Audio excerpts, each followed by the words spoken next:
both for inviting me. I felt very flattered when I received a call from Jen from Clipart China to ask me to come and speak at this event. I don't have a speech or prepared remarks, but I hope we can have a dialogue around what my organization does in microfinance and more specifically in terms of reaching out to women. The UN Capital Development Fund is a very small agency of the UN system, which has a very, very specific mandate, which is to strengthen services at the local level and increase access to microfinance. Very simple. We work in the poorest countries in the world. We have 40 countries which are least developed, classified as least developed countries. So 70% of our portfolio is in Africa, the rest in Asia, and we have one country in the, actually two countries in Latin America and the Caribbean, Nicaragua, which is graduating, and Haiti. So the agenda, local services and microfinance is linked, but I'm going to really focus here on what we're doing to increase access of women to microfinance. And maybe as way of introduction, give you a little bit of the challenges of the market we serve in terms of women. Those are recognizably the poorest segment of the population of the LDC. So you have poorest countries and the most vulnerable and the poorest, which are usually women and youth and children. And their challenges are enormous. Lack of education. We are talking about women who are illiterate at 95%. They have very difficult access to productive assets, no access to land, although they work on the land. Most of these women are rural women. They are subject to social cultural biases.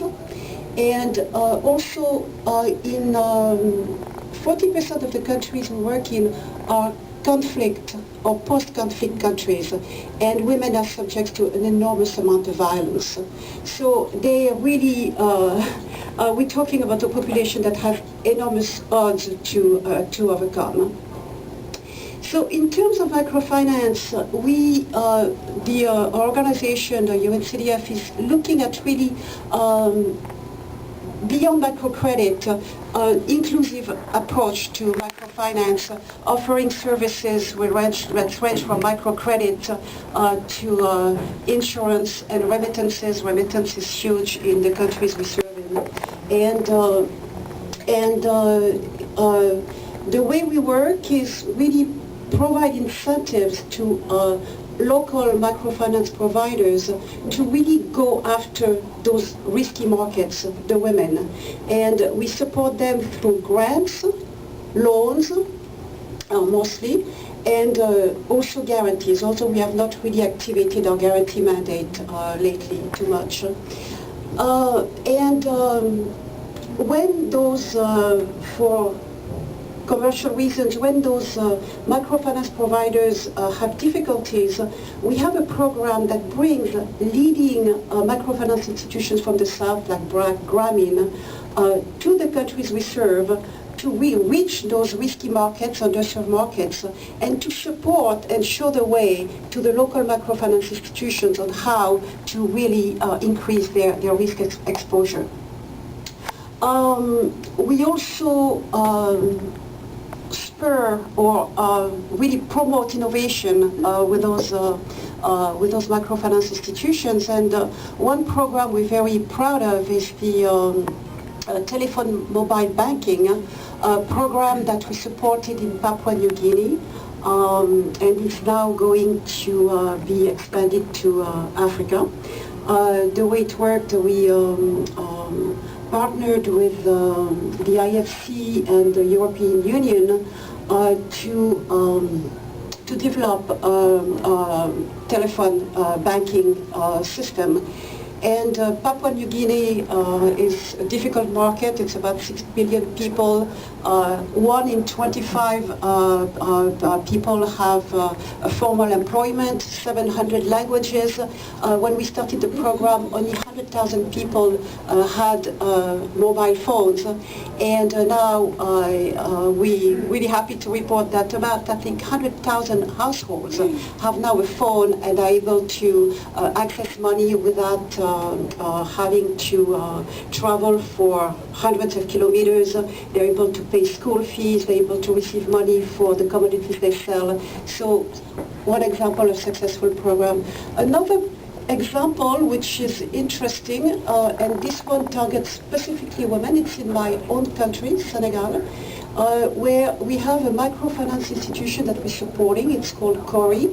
And they have a group approach to their market. So they would take 50 women and really train them, illiterate women, and train them to acquire a minimum amount of financial literacy and to promote their micro enterprises. So those are women who are farmers or raising cattle or have small artisanal businesses. And from really a minimal amount of clients we have now, I think after 2 years of operation, I'm looking at Beth, my colleague, who works in UNCF with me. The microfinance institution is now reaching 30,000 women, 0% portfolio at risk. And from one antenna, we have now 6 antennas in Senegal. So that's the way we're working. We have, from where I sit in New York, I'm not a microfinance person, but I'm really looking at indicators. Our client base has to be, the microfinance institutions we support have to reach at least 50% of female in terms of their clients. So that's really an indicator that I'm ferociously looking at. And 15% at least, that doesn't mean 50%, that means 50% and more. So we're pushing the envelope. And we monitor that on the regular basis and report to our executive board on a regular basis. What we've seen in terms of really reaching the women's market is not only women are much more responsible in terms of repaying their loans, but they also are starting business, and the effect is felt on the family. Women don't spend on themselves, they spend on the children's education, nutrition of the children, so it has a multiplier effect in terms of the well-being of the community. I was looking at studies in terms of, Jen asked me to talk about the effect of microfinance on women's empowerment, and statistics shows that empowerment happens at several levels. At the individual level, you have women who become much more confident in themselves. For the first time, they have access to finance that they put to good use to increase their options in terms of small businesses or taking better care of their families. You also have a community empowerment because those women start creating network among themselves in their own community, but also you start seeing exchanges between villages. So their social network increases, and that's incredibly powerful, especially in societies where the culture of networking, unlike the United States, is not there. Your network is usually your family or your clan, but not other women. So that's an extremely powerful. Business empowerment.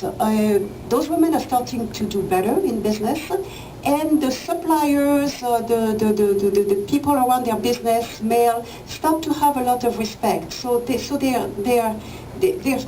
to feel being a force in the economic field in their area. And lastly, as I said, at the household level, children benefit better nutrition, schooling. The gender gap actually in schools reduces. Those women are starting to really send their girls to be better educated.